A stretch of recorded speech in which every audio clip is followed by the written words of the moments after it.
I think getting them to understand that they're in business for themselves.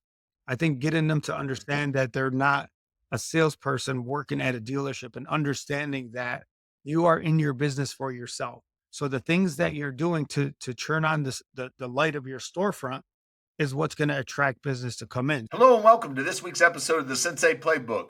We have a special treat in store for you guys this week, and I'm going to go on record and say that this episode is going to be packed with so much value, you may want to share it with everyone you know in the automotive industry. We're going to get insights today from a sales professional that holds the current world record for the most cars sold in 1 year, 1,582 cars sold in 1 year. You will hear how he has accomplished this incredible feat by providing experiences so extraordinary for his clients that he only operates on referrals. He truly creates raving fans from his customers. You're going to hear the story of how he met an automotive trainer at a seminar, and this meeting changed his professional career. This encounter took him from an average of 30 cars a month to over 60 cars a month, then 70, then 90, and eventually 100 cars a month. Folks, it is with great honor to have with us today the one and only current world record holder and most cars sold in 1 year, Ali Reda, and joining us, his friend and training and coaching extraordinaire, Damian Boudreaux from the good state of Louisiana. Welcome, gentlemen. Thank you. Hey, Thank you. how y'all Welcome, doing? guys. Good to be here. Thank you Grateful for to be having on me. here. Great to So- have you. Let's start with the backstory. How did you guys team up? It was in 2010, Chris, and you remember how I used to just go do seminars? As a matter of fact, you were at my first seminar where all three people showed up. Me, the guy who did the recording, and the customer. I got good after a while, and people started coming to my seminar. One day I'm doing a seminar in Detroit, and somewhere on this side of the room, there was this person. I didn't pick him up early in the thing, but somewhere around 15 minutes to 30 minutes, I'm watching this guy, and he is taking notes, Chris. Oh, Jesse, I'm going to tell you something. It was like writing the Bible. It was like, oh, my Lord, he's writing down everything. He ain't missing a word. He is in. I am on today, right? And I'm watching this kid, man. He is just writing it down. He's a great. He was so excited to be at my seminar. And at the end of the seminar, he came up to me and he kind of challenged me. He says, that stuff's true. He said, that guy at Nashville, Greg, he's for real. I said, yeah, he's for real. You want to talk to him? He said, I can talk to him. He said, yeah. So I put him on the phone. They talked around, and I had never met Ali. I didn't know who Ali was. I just knew he loved me from the moment he saw me. Is what happened. Ali. You know, there's always a couple of versions of this story, right? There's his perspective and then there's mine. Well, he's right about the seminar. I was reluctant to go to his seminar because, I was busy. I was doing 30 cars a month and I'm a busy salesperson. And at the time said, I signed you up for this seminar and you're going to go see this, Damian Boudreaux guy. And I'm like, I don't even know who that is. And I've never heard of him. And I don't know about no seminars. And I'm good. I got 3 deliveries and my manager, thank God, one of the car gods of my life, he said, no, you're going, you're not allowed to deliver another car until you go and go to the seminar. So, I was kind of forced to go to the seminar and Damian starts, his whole relationship type selling spiel. And this is what, people around the country are doing. And I'm thinking, I was doing 30 and the industry said that 30 is elite. Nobody was talking about 50 and 60 and all these numbers. And I was like, somebody's being lied to. Either I'm being lied to or this guy's not telling the truth. Let me find out. And, he starts hitting all the right buttons: relationship selling, community, doing the right thing, being, transparent and intentional. And he starts talking all this stuff. And after the seminar, he's right. I did pull him aside and I'm like, hey, is that guy real? Did that guy really sell 60? Because I don't know about you guys. If somebody did something, I believe that I can accomplish it. So, I asked him, I says, is that guy real? He's like, yeah, we can put him on the phone now. And, that is factual how it happened. And, from that moment on, I think we built such a strong relationship, but that was the beginning. Tell him how many you were doing, your 10 years in the business. Tell him a little bit about your journey up to that point, right? I mean, at that point, I was averaging 30 cars a month. And again, the industry had said 30 is elite. That's pretty much all you should be able to accomplish is 30. And, then, as Damian started talking about Greg doing 60, that's when I started, piquing my interest. Like, if somebody's doing 60 and I believe now I can do 60. And that was probably, that was the first time that I ever believed that more was possible, because nobody was really talking about that. Nobody was saying there's people doing 50 and 60. They're just saying get to 30 and you're good. So, not until that moment when I met Damian, and that's why I say, Scott Montgomery, my manager, was a car god, because, having me go to that seminar and hearing Damian talk about real life people doing these numbers really shifted my belief system in what was possible. And it wasn't long thereafter, when I was doing 30, that me getting to 60 was attainable, because it was only like I maybe months after that I believed it. And I've never done more than like 45 or something. So, at that time, that's what the biggest shift of my career is hearing him say somebody else is doing it and then me actually believing it. Yeah. And imagine, Chris, since 2016, right? Since 2016, we met in 2010, right? Yep. 25, 30 cars a month. Since 2016, he's never sold less than 100 cars every month. Wow. Yeah. What was the first stretch goal? Yeah. Tell him the exercise. I heard a story like you called Damian when you hit a certain number. And what was that first time you called him? Those phone calls did not go very well. So we would call them the magic phone call. So the first time I hit 60, I called Damian, and I'm like, Damian, you're not gonna believe this, man. I hit 60. And he's like, all right. He says, well, what's your next number? And I'm like, what do you mean, what's my next number? I hit 60. I said I'm gonna hit 60. I wrote down on your pad that I'm gonna hit 60. I hit 60. He's like, well, what's your next number? And I'm like, I never thought about it. I just was shooting for 60. He goes, well, do you feel like there was more? And I'm like, yeah. And he's like, well, what's your next number? And I'm like, 75 or 72 at the time. And he goes, all right, call me back when you hit 75.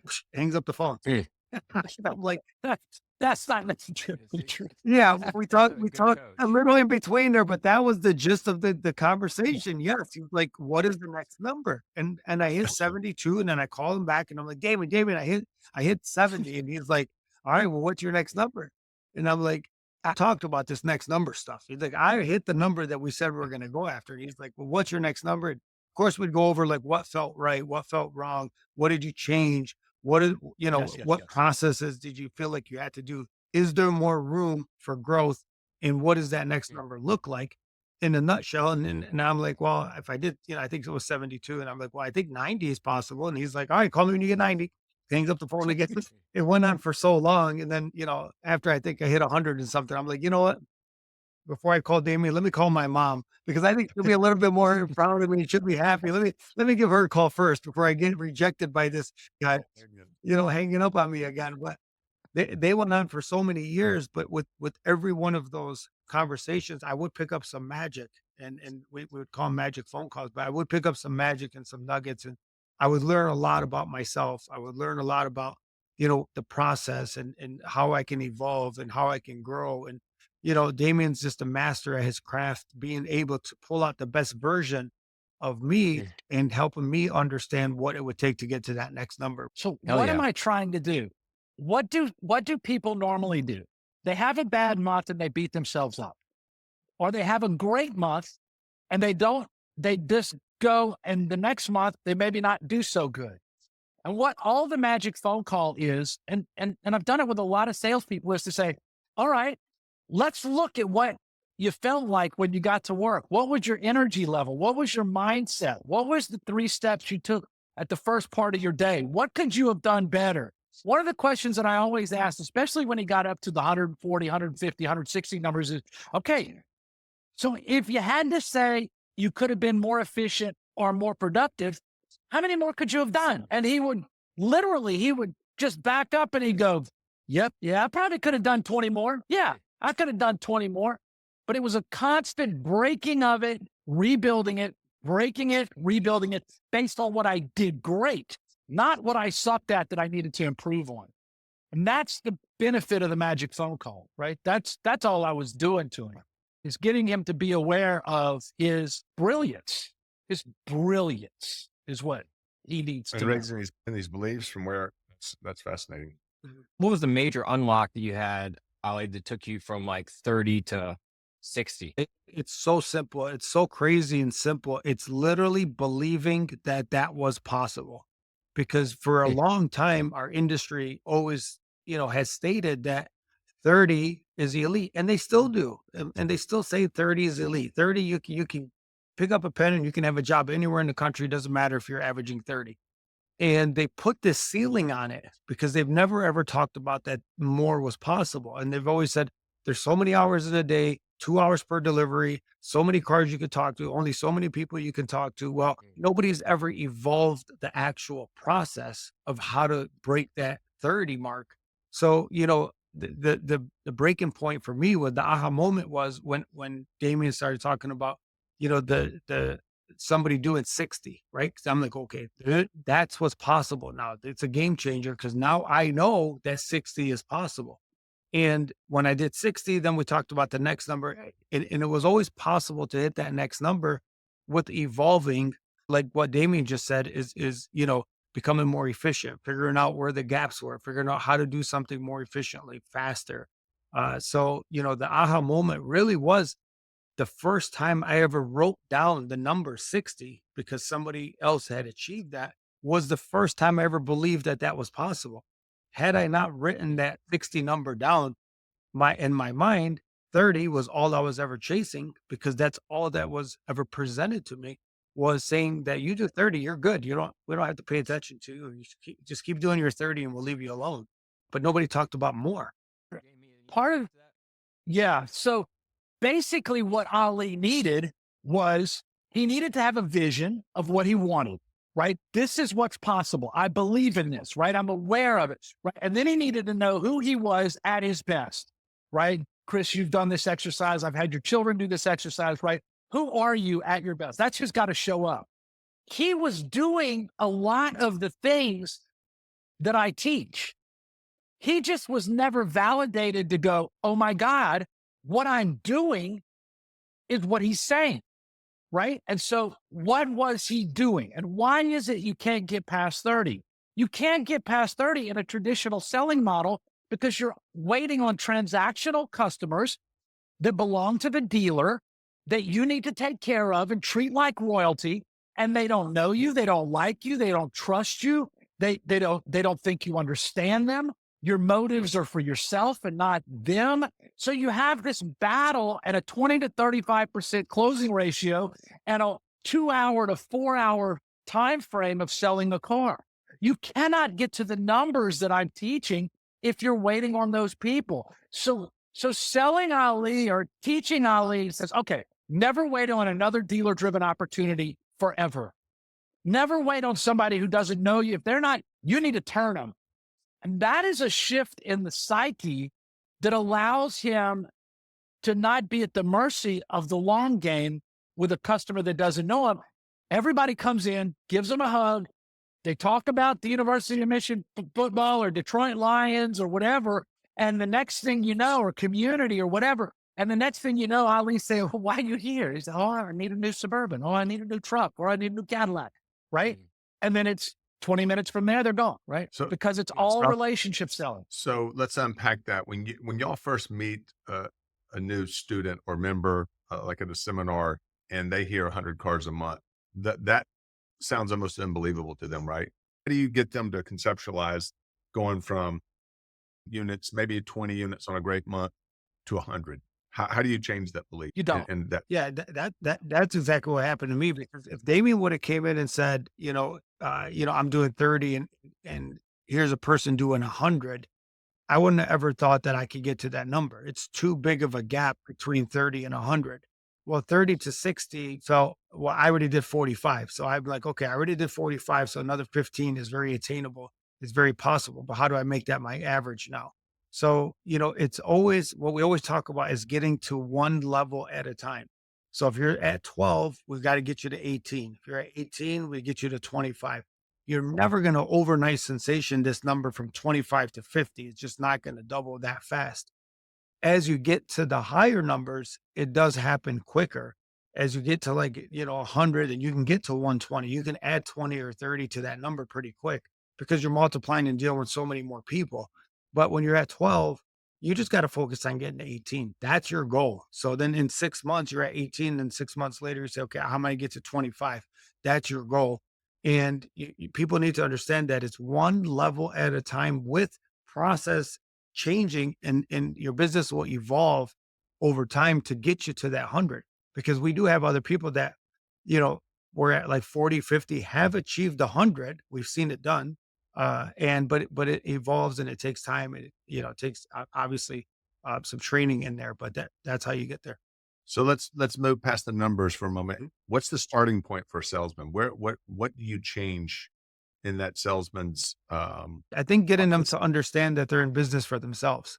I think getting them to understand that they're not a salesperson working at a dealership, and understanding that you are in your business for yourself. So the things that you're doing to turn on the light of your storefront is what's going to attract business to come in. So we get them, embedded in their community. We get themselves throughout community, and doing the work that it needs to take to get yourself known, to build these relationships throughout your community. So then you're not selling from that transactional sale like Damian's talking about. And to get the ultra high numbers, it's very difficult to hit 100 if you're doing transactional sales. I mean, it's very difficult to do it the traditional way. You have to adopt this relationship type selling in order to get to those numbers, because everything changes, right? Your closing ratio changes, the amount of time you're spending with people changes. So the whole idea is to get them to understand you're building a business, you're planting the seed today so it can flourish in years to come.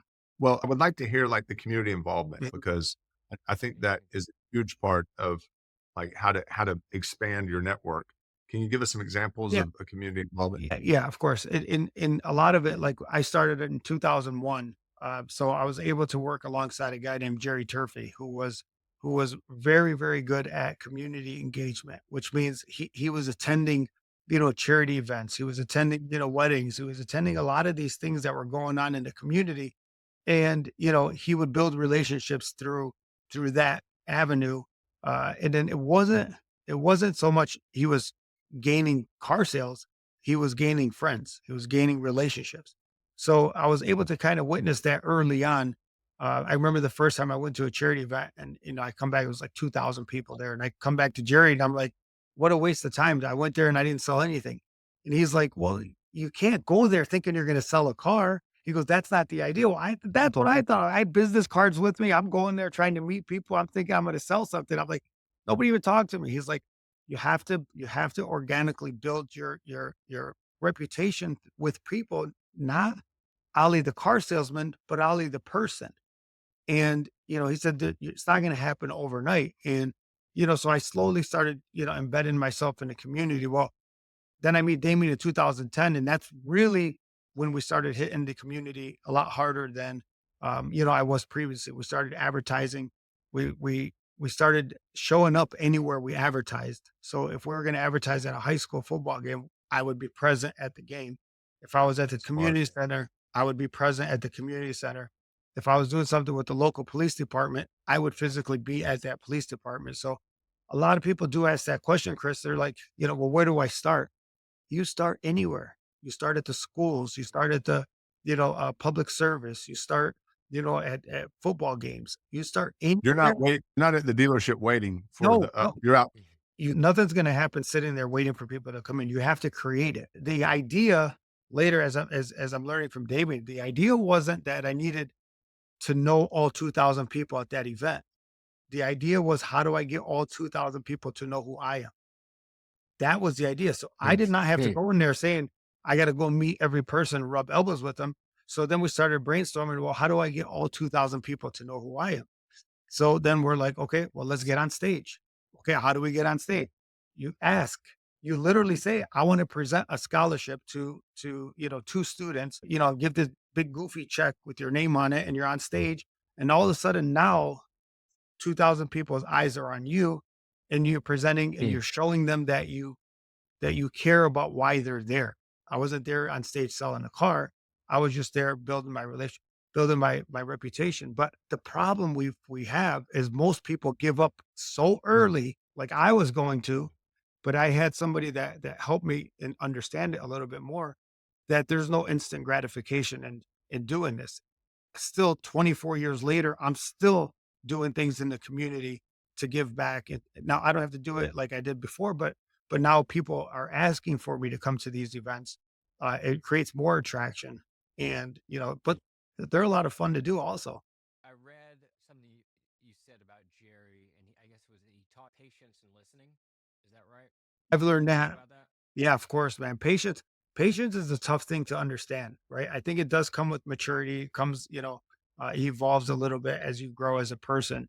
But I feel like if you can master patience, you really could master a lot of things. And Damien's taught me a lot also about being patient and about listening to understand and not listening just to respond. Things do take time to develop at times, so you can't rush certain things. You can't rush a customer. You can't rush, your relationship.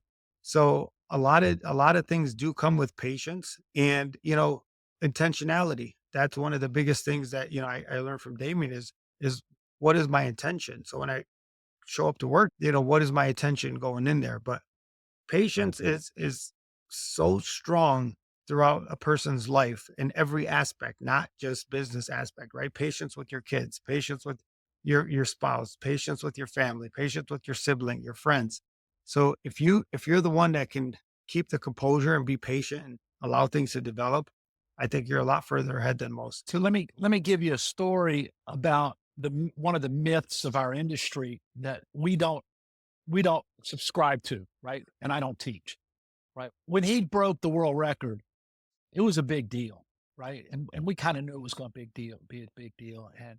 And to Ali's credit, he was very humble and got to be on Fox News with Stuart. And as the guy's talking, he's asking questions as if Ali is a car salesman. And the contrast of the way he was approaching it and the way we are was like oil and water. It was so different. And the question got asked is, so sell me some car, right? Sell me some car. Sell me, I don't really want to buy the car, but just sell me a car. And Ollie, tell him your answer. I said, I can't just sell you a car. I need to know more about you. I need to know, I have Yeah. questions for you. You can't just sell something, right? How long you been looking for a car? What type of car do you have? What size is your family? How far is your drive? Right? He didn't want to hear that. He's like, no, no, no, no. He goes, that's not how it works. I'm like, yes, that is So how it how works. you gonna make me buy it? She said, I'm I said, I'm not. not going to make you buy it. I might talk you out of it. I'm not going to make you buy it. And that's the perception. The perception is that we're trying to sell something at all costs, regardless of what damage we're creating. And that was a perception. And that did, kind of go a long way, that I kind of held my ground there. And I'm like, no, that's not how it works. And they didn't like the answer, but that was the truth. That's the only answer I really had, was I need more information before I can sell you something. Do you Comment. find that people come to your talks and your seminars with the same mindset of thinking, I can't wait to learn the scripts they're going to teach me, or whatever that, the Secret trick sauce. Closes. is? It closes. The closes. Yeah, exactly. Wrong Yeah, seminar.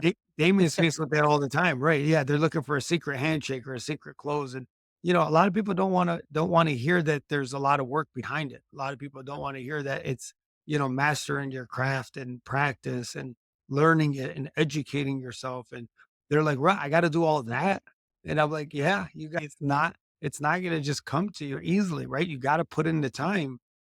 You got to plant the seed, and your future self will thank you. But that's the problem right now, is everybody sees, this, the handful of successful people, and are like, well, I want to be that person, but they're not looking 20 years, behind and saying, what did this person do to get here? And let's talk about customer experience, because, we're in an industry where predominantly the customer experience is not a good one. In fact, John Krafchick, the former president and CEO of Hyundai North America, said that people would rather go get a root canal than to go to a car dealership. without the drugs. So how do you, what do you do different in terms of customer experience that the average salesperson does not do in your industry? I mean, one, I care, right? One, I care about their well-being. I care about that person. I care about, where they came from, what direction they're trying to go into. It's not simply selling them a new problem, right? Because as Damian talks about it, they're coming in with a pain point to solve a problem. And my job is to solve that problem, not create a new one. And the problem is a lot of times we get caught up in just trying to sell them something that they do buy the wrong car. They do get in the wrong situation. They do get in the wrong lease or mileage or, engine size, whatever the case is, because we didn't ask the right questions. If you ask the right questions and put somebody in as perfect of a scenario as you can put them in, then the experience ultimately changes just based off of that.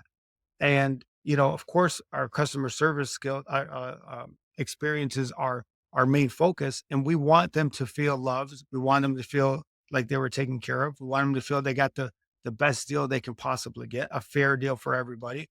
And we did it with transparency. So when you do it with all these things that emotionally tie with the customers, align with their energy and align with what they're trying to do, you're not going to get those horror stories or those bad stories or, saying, hey, you put me in this situation, right? So the fact that I'm helping them solve this problem, if I put them in a situation that I know is bad, I know it's going to come back and bite me because I'm the one that did it.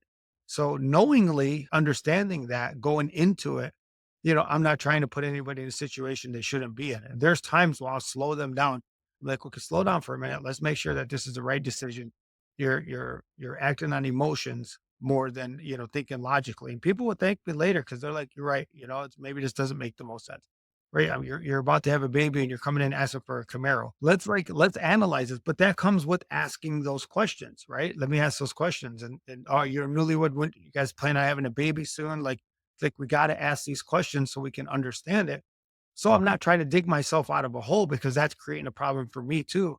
And then making sure that you're energetic, making sure that you're excited. We as professionals forget how exciting it is to actually purchase a vehicle. And until we buy one, like when I get a vehicle, man, I'm on the phone calling prep. I'm like, this car better be clean when it comes down. I'm excited to take my car home. So, we forget how exciting it is. So we need to make sure that we keep that high level of enthusiasm when a customer comes in to pick it up. Let's assume for a second that we understand the superpower that Ali has, right? And if not just this one thing, but his people trust him, right? They trust him emphatically. Now he's earned that, and they know him, so he has a certain level of leeway to gain that, right? To be more free with his people, right? His customer base. However, that same instrument, that same recipe, that's the same ingredients of trust that live on the relationship side can live on the transactional side. So as a salesperson, as a manager, as a human, as a dad, as a mom, trust is a teachable commodity. It has 5 ingredients, right? So let's just talk about it from the sales perspective. Y'all okay with me doing a little teaching, Chris? Yeah. Yep. Absolutely. So let's look at trust, right? And the first ingredient of trust is that the human I'm working with feels like they're understood, or at least I'm trying to understand them, right? Well, the way I earn that trust is not what I say, but what I ask. The more questions I ask you, the more I will understand you, right? Chris, in our coaching, when you call me, I normally ask you 10 or 15 questions or 4 questions or 5 questions before I ever start talking to you about anything, right? Because I need to understand you, right? So a salesman's job is to ask great questions at the beginning of the relationship so that you understand them, or the customer at least says they're trying to understand me. And then the second part of that is motive. Ali is not trying to sell you anything. You want to buy today? Good. Don't want to buy today? Good. Upside down, looking for something, but don't matter. My motive is you. My motive is to serve you. If you walk into a dealership and you feel that the salesperson's motive is to take you down today, rip your head off and throw up down your neck, they feel that energy, right? They feel that contention. So that doesn't build trust, right? The third ingredient of trust is character. And character is that intrinsic energy that we have of love. Now, here's the secret to everything I give people permission to have. It is okay to love your people. It is okay to give them a hug, to shake their hand, to genuinely show up in love and care and compassion, empathy and understanding with no attached outcome. I'm here for you. Let me share with you. You feel energies. Customers who don't know you will know, there's just something else about this person that I feel like they care, right? So showing up intrinsically in your best self of caring, compassion, that moves toward those ingredients of trust. The fourth ingredient of trust is ability. And whether you've been selling for a long time or brand new, you definitely have abilities to serve people or they wouldn't be coming to your store. So get your managers involved. Ali has the ability to solve all kind of problems because he's doing it for so long. If you've been in the business for 5 years, I don't need to teach you how to sell a car. You probably have handled most objections you're ever going to face. What you don't know how to do is believe in yourself, believe in your customer, and manage and build trust forever. The fifth ingredient is track record. Once you get to this level that Ali is at when he was at 50 cars a month, everybody trusts him. He's got a track record of helping people. And so it just creates this, he's not going out to get business. He's a magnet for his community to come to him. He's not chasing customers because they feel like he has a track record to do it. But if salespeople, if you just start saying, what is the best way for me to connect with a fellow earthling when I first meet him and say, they're going to trust me? That's the 5 ingredients for the recipe. And it is a tasty treat. I promise you, right? He has that naturally with his humans that he does business with, right? You can have that as well on the transactional side. A question about the trust factor is, do you operate 100% off referrals? Yeah. I mean, for me, yeah, I don't take a dealer driven opportunity. If they don't come in asking for me of some capacity, like somebody sent them a referral or a family member, then, of course I assist them and I walk them over to a salesperson. But, I haven't taken a dealer driven opportunity, I think since where everything has been relational based. So they're already, they already know me. They already know somebody's already told them that they can trust me. So then the rest of it is up to us to make sure all of that is true. But everything I do now is relational.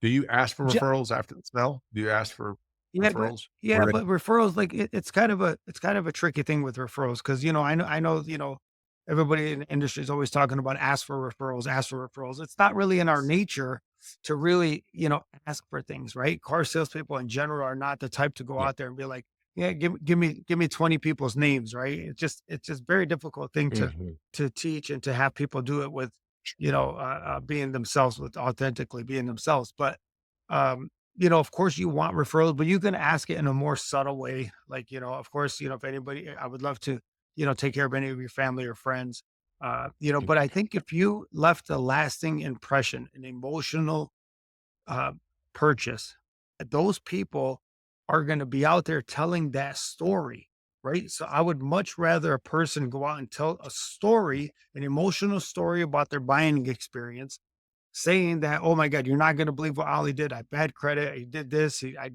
Nobody in the country had the color and somehow he got it. Whatever the case is, in making these dreams come true for people, I want them out there telling that story. When they tell that emotional story, during dinner with friends and family, these people naturally are going to want to gravitate towards you and do business with you. Much more different than saying, hey, Chris gave me your number, said you might be interested in a car, come and see me. Right. So there's 2 different sides of it. And I know dealerships ask for the referral, but if you blow them away with your experience, I think you're naturally going to get these referrals coming your way. So your stance is you delight them with an exceptional customer experience and they send you everyone they know. Yeah, of course. And they know part of the business is, we love referrals and we love them to send their family and friends. And, you can ask them, did I do a great job for you today? And they, getting that understanding from them.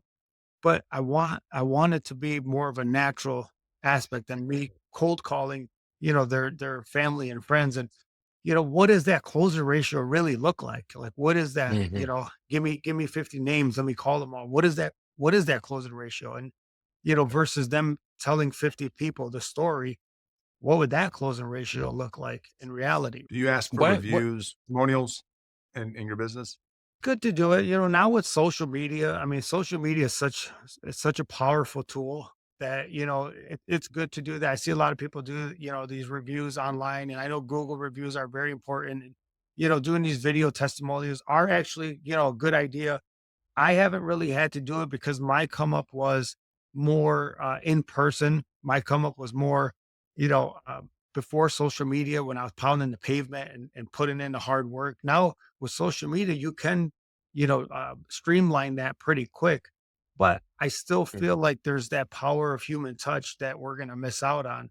I think that you need to be seen, and people need to know that you're real, and they need to understand you as a person and be able to touch you and hug you and love you before they're going to start doing business with you. I mean, I think probably in the next, you know maybe 20 years, you're not going to have that many transactional sales anymore. I think with social media being in proximity of being in touch with a lot of people, eventually somebody's just going to always have someone to call to, right?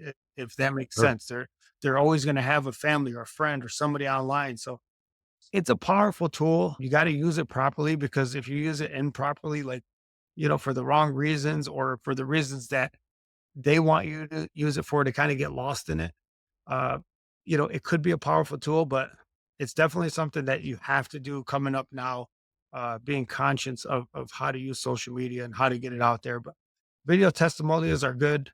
Can you talk about the post-purchase experience and how important that is? Yeah. I mean, somebody coming, after the purchase you're talking about.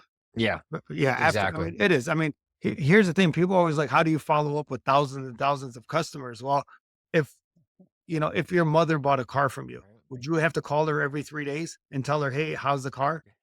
If your brother bought a car from you, would you have to be like every 3 days, how are you about to go? So when you're talking about relational, that's why it's so important to get yourself in this relationship type selling, is the traditional things that dealerships been doing since, early times, don't really apply as much anymore. So I don't have to call every single person that buys a car. I don't have to bombard them with emails. However, I use the tools from the CRMs that are in place to send out letters, to send out, postcards. I use everything that the dealership has has the tools that they have applied to, but it's not as important as it would for somebody doing a transactional sale to stay top of mind. To, you sold 12 cars, you can reach out to 12 people. It's easier. When you sell 130 cars and you're selling it back to back to back, it's hard to call that many people. So you become accessible, right? You become accessible to people, and you make sure that they understand that they can reach out to you anytime. And that's the way I've approached it. But I still use a dealership, letters and birthdays and all the things that they have, but I don't physically have to feel like I have to call every person. Now, we have a department that calls and checks on people, but that's the dealership. How big mean- is your team? Team right now. So, when I broke the record, it was in 2017. It was two of us. It was just myself and Mirna, my assistant. So it was just two of us that at that time. And we've since evolved, of course. She's evolved to a whole different role. Still on my team. She has two assistants that work under her that do admin work. And then I hired a salesperson. His name is Carlos.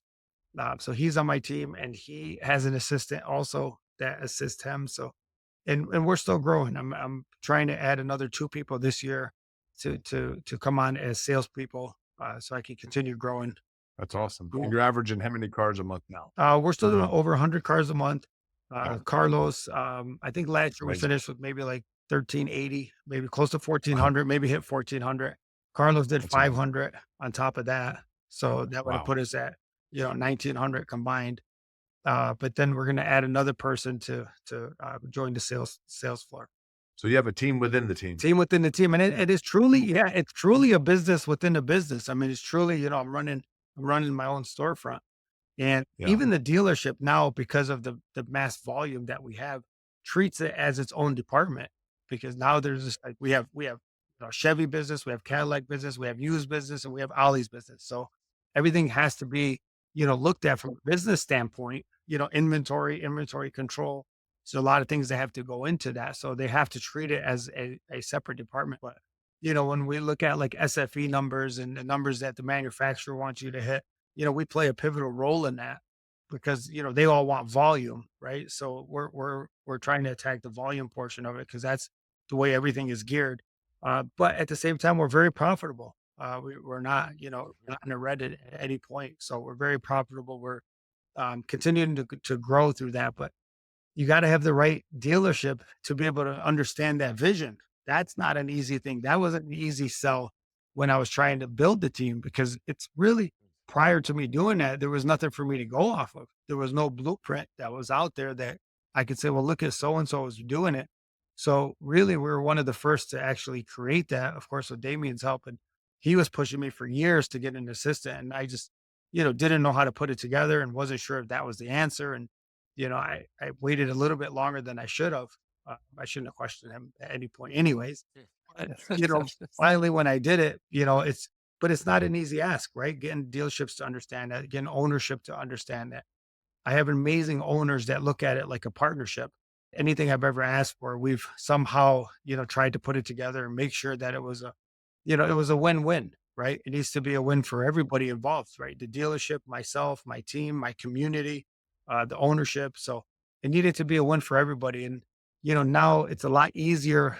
You know, a lot of people are doing, a lot of my friends across the country are doing it because they have this blueprint that was put in place, and it's really changed the way a lot of these dealerships do business. COVID, I mean, these kids who came in to work during COVID, with all due respect, were the best salespeople in the whole world. They did numbers that they didn't even have to learn how to sell. I mean, it was like, welcome to Take It or Leave It Motors. I'm happy to help you. You want a truck? Sorry about that. We got a Suburban.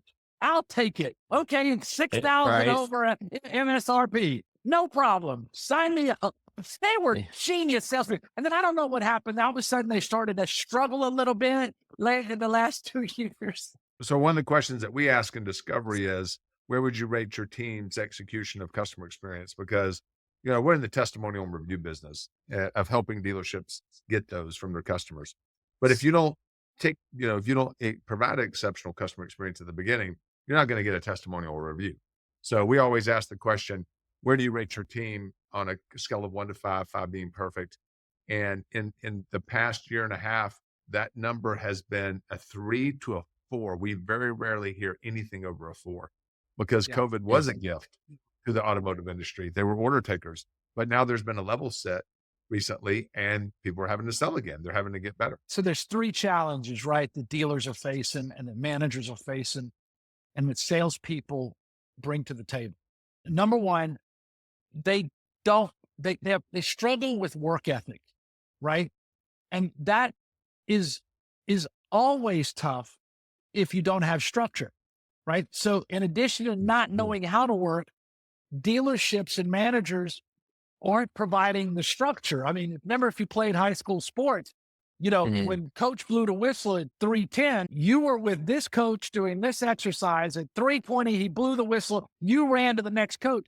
Everything was structured. So the day is structured. Well, salespeople come in and they're at the mercy of the wind unless they have a disciplined management team who builds the structure for them.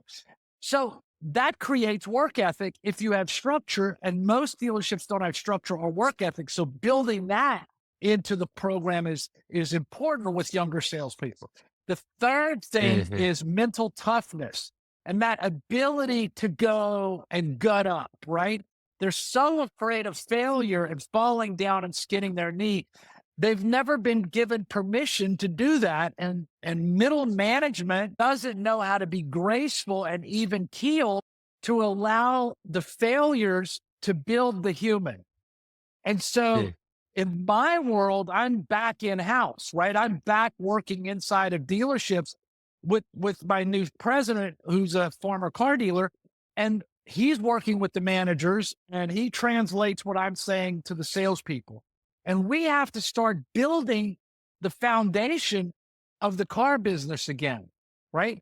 And included with that is that they need to understand that the business of their business is people and not cars. And how do they connect immediately the day they come into the dealership to their community, right? It's not repeats and referrals. Repeats and referrals are crumbs. Everybody talks about repeats and referrals. Ali's selling cars for 10 years. He would have starved with repeats and referrals, right? He just couldn't have made a decent living. Maybe 8 cars, 12 cars at his best.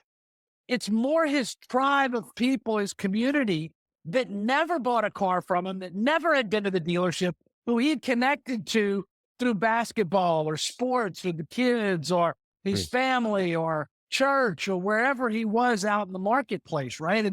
So basically teaching salespeople early in their career that, look, here's the showroom floor, right? Now, it doesn't exist here.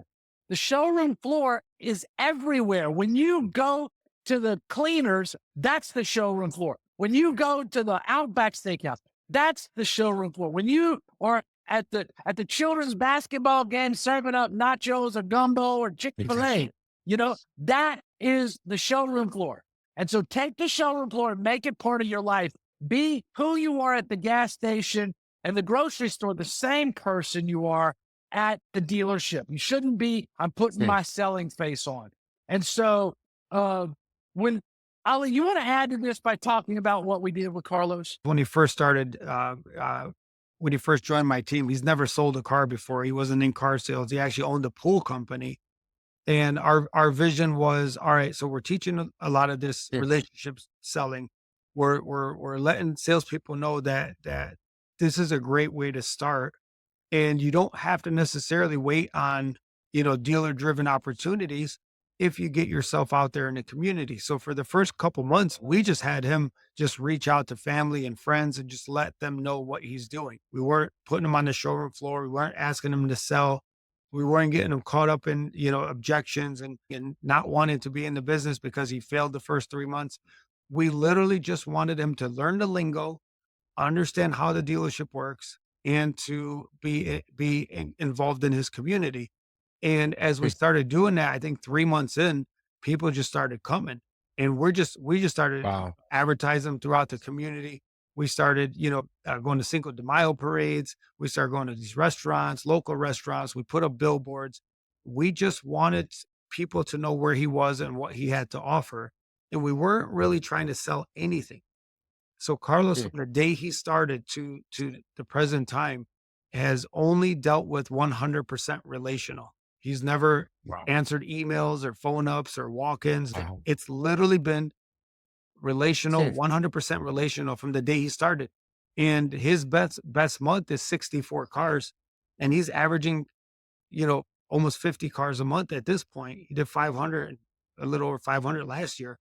But that's what's possible if you approach it with this blueprint that Damian's talking about of educating yourself and getting involved in the community, doing it early, and just allowing people to see what you have to offer and how you can assist. But that's all we did with Carlos. And here, 5 years later, never taking a dealer-driven opportunity. That's amazing. So, Chris, we did get a question or two from our LinkedIn community too that we had said that we would ask. And then, how can automotive professionals get a hold of that blueprint that you're describing? Yeah, they can go to autotrainingacademy.com. They can go to YouTube and look up Damian Boudreaux. They can look up Damian Boudreaux on social media everywhere. I have content out there all over the place. I've written one book called Keep It Simple Selling. That is the recipe book that Ali followed to basically to get where he is. I mean, everything in that book is what, I taught to all the high achievers I worked with. I have a second book because I had a really generous human one time, Chris, come up to me and say, how could I give back? How can I help? Damian, how can I help? And I said, oh my God, you can get on stage with me. You can speak with me. And so I invited Ali to come on stage. And it was a small audience, Chris, 120 people in the room. And a small audience. And I'm telling you, deer in the headlines, he sucked. I'm telling you, I'm a car salesman. I was no teacher. I don't know about getting on stage with some Asian guy. I didn't know what was going on over so there. because of that, we wrote a book. So we had to put it in writing. I said, for your audience, Ali and I would like to give this book to your audience. Yes. Right. So it's a free download. So if they go to howtosell100cars.com and they scroll down to the bottom, now I'm going to try to sell them a book a couple of times. They got to go all the way to the bottom and they put their email in. We'll send them a copy of the PDF from Ali and I, and they can read the book. And remember, this book is about getting to your next level and how basically Ali overcame obstacles and other things. And then he and I have, I would say 40 something hours of content in a program that we have that once a month, 3 years, almost 4 years, we got online. We talked about, okay, what's going on? What's happening? What are the obstacles? And there would be things happen in the industry that would cause things to go wrong. And there would be things happen in his life that were not very beautiful at the time, right? And we just talked through, and everything in there addresses salespeople's journey. And then my daughter, Anna Louise, indexed it to where if you're looking for a certain thing, you can go on a drop down menu and find it out, and it'll tell you the episodes to go to find that. But that's how to sell 100cars.com. The show notes. Yeah, of course. We'll put it all in the show notes and make sure that. And then, of course, I do seminars. And when I do a seminar in Detroit, Ali is on stage with me and answers questions generously. And, you know, we share our story and his story, and we try to answer questions based on where people are now, not where he is, because he's a freak, right? He's not part of normal life right now, right? So he has to relate to where they are. Yep. And then, of course, I do private in-house, and probably the best thing I do in the world is one-on-one coaching. And both you, Chris, and Ali can attest to the power of what that means. And, you know, that's a gift from God that I have. For sure. Mr. Miyagi. Yeah, it is. For sure. Random question is, you know, there are people that have all this content, like 40, 50 hours of content, and they're training AI agents on all of their content, right? So they basically just have like an AI agent that is like the best car sales trainer in the universe. And because they've got all this content they own, it's, you know, it's different than anything. You can't get on ChatGPT because it doesn't have access to that. I was just wondering if you guys have ever. Absolutely not. We are working on that now. We are not. That is not. Yeah, not part of the plan as far as I know. Okay, got it. The Ask Damian bot, right? It's stuff that I created out of thin air based on working with high achievers, right? So it's very different, and I don't have to be worried about the FCC coming after me because I'm dishonest or dishonorable or teaching a word track that, you know. So all my stuff is pretty simple. I was watching a LinkedIn post the other day, and it was a general manager, and it was completely AI generated. And the guy was responding to a internet lead, and, you know, he was just talking in a very monotone voice, no emotion at all. He was responding. He was talking about the car, but it's like, there's something called uncanny valley where it's detectable. Like it's, you know, it's AI, Right? It wasn't real. And I think in another 5 or 10 years, you won't be able to tell when it's a real person. But I don't think we will see, based on what I know about Damian, we won't see a Damian Boudreaux. Although I think he's already Chris, were you able to grab any of those questions? Yes. The question that we had off LinkedIn, this comes from Dave Sponicky, founder and CEO of Reunion Marketing. And he asked, in your opinion, what is the single most important trait that top salespeople share? just believing in themselves. I think is probably the biggest deal. When you deal with a high performer, they're confident in the fact that they're looking at things through the client's perspective. They're looking to solve the problem.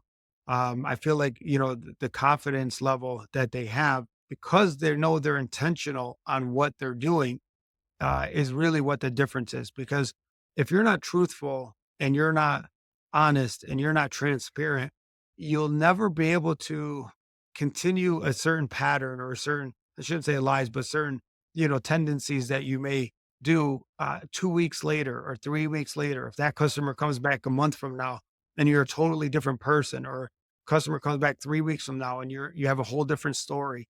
So you'll never get to those ultra high numbers by not being authentic and transparent and intentional in what you do. And I think a lot of high achievers share those familiarities because you're going to get the same person 2 weeks later, 3 weeks later, 2 months later, a year later. You're gonna see the same value out of that person. I'm going to give you a different perspective, right? Whether I'm working with a high achieving salesperson or somebody who wants to get to another level in any part of their life, I think there's 4 ingredients, right? There's 4 ingredients. The first ingredient has got to be their vision of where they want to go. Their clear, compelling reason of this is what I want. This is what I don't want. They have to have a why, whether that why is I want a house extrinsically or inside, I want to help people. They have to be aware that this is what they're fighting for, because obstacles are going to show up that knock them off their horse, and they need a focus, right? They can't let life get in their way. And that's how that stops. The second part is the being part of it.